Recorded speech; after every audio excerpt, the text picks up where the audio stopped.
नमस्कार, मैं पंडित आशुतोष मिश्र। आज के इस वीडियो में आपको बताने वाला हूं कि द्विरागमन मुहूर्त कैसे देखा जाता है। द्विरागमन मुहूर्त कैसे देखते हैं आपको हम बताते हैं उदाहरण के रूप में। आप इसको समझने का प्रयास करें। मान लीजिए कि कन्या का विवाह हो गया है, ठीक है। कन्या का विवाह हो गया है तो विवाह के 5 वर्ष बाद, 3 वर्ष बाद इसका द्विरागमन मुहूर्त देखा जाता है। या 3 महीने कह लीजिए, 5 महीने कह लीजिए, 7 महीने कह लीजिए, 9 महीने कह लीजिए, 11 महीने या 13 महीने कह लीजिए, देखा जाता है। हम लोग आइए जानते हैं कि द्विरागमन मुहूर्त किन किन मास में माना जाता है, उत्तम मानते हैं। तो सबसे पहले द्विरागमन के लिए शुभ मास कहते हैं, उत्तम मास जो है वैशाख मास, अगहन मास तथा फाल्गुन मास में हम लोग द्विरागमन को देखते हैं, जानते हैं, समझते हैं। अब हम मानते हैं कि द्विरागमन के लिए कौन कौन से तिथि जाने जाते हैं। तो द्विरागमन के लिए हमें कृष्ण पक्ष कह लीजिए या शुक्ल पक्ष कह लीजिए। तो कृष्ण पक्ष में पंचमी तिथि तथा शुक्ल पक्ष में द्वितीया, तृतीया, पंचमी, षष्ठी, सप्तमी, नवमी, दशमी, एकादशी, द्वादशी, त्रयोदशी तथा पूर्णिमा या अमावस्या तिथि को द्विरागमन भी शुभ माना जाता है। अब आइए हम लोग जानते हैं कि इन तिथियों के साथ साथ कौन कौन से वार होने चाहिए। तो इन तिथियों के साथ हमें रविवार, सोमवार, बुधवार, बृहस्पतिवार, शुक्रवार तथा शनिवार आदि माना जाता है। इन दिनों में द्विरागमन शुभ मानते हैं। अब हम लोग जानते हैं कि इन सारे द्वारों तथा तिथियों के साथ कौन कौन से नक्षत्र होते हैं जिनमें हम द्विरागमन करें, द्विरागमन का मुहूर्त करें।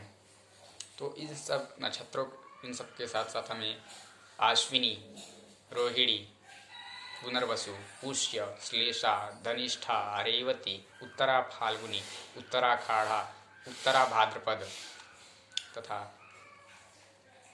इत्यादि नक्षत्र, इन सब के साथ साथ चित्रा, स्वाति, अनुराधा, मूल, रेवती, हस्त, श्रवण नक्षत्र भी आदि सम्मिलित होते हैं।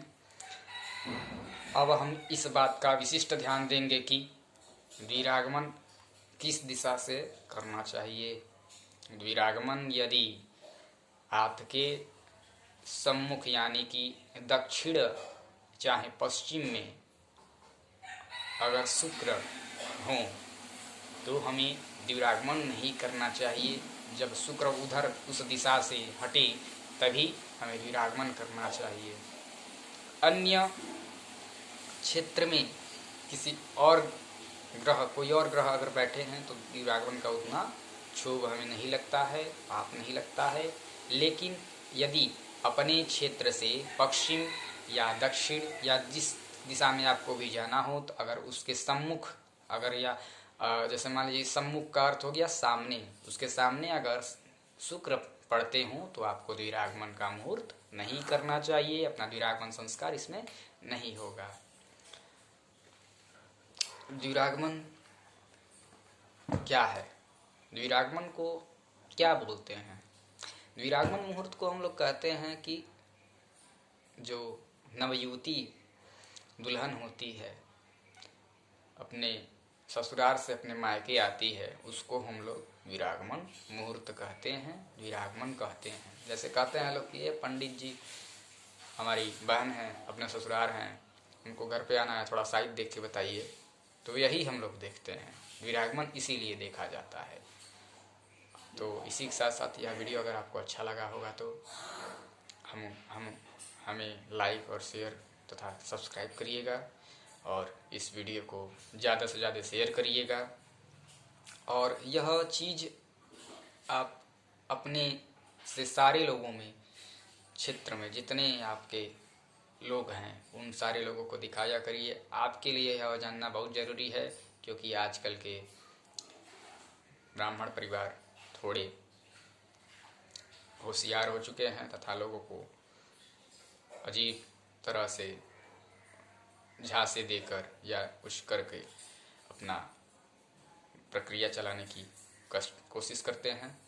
तो इसी के साथ हम आपको यह सतर्क करते हैं, यह वीडियो आप लोग जाने समझे, यह आप लोगों के लिए हम लोग विशिष्ट रूप से बनाए हैं। तब तक के लिए नमस्कार, हम विराम लेते हैं। प्रणाम।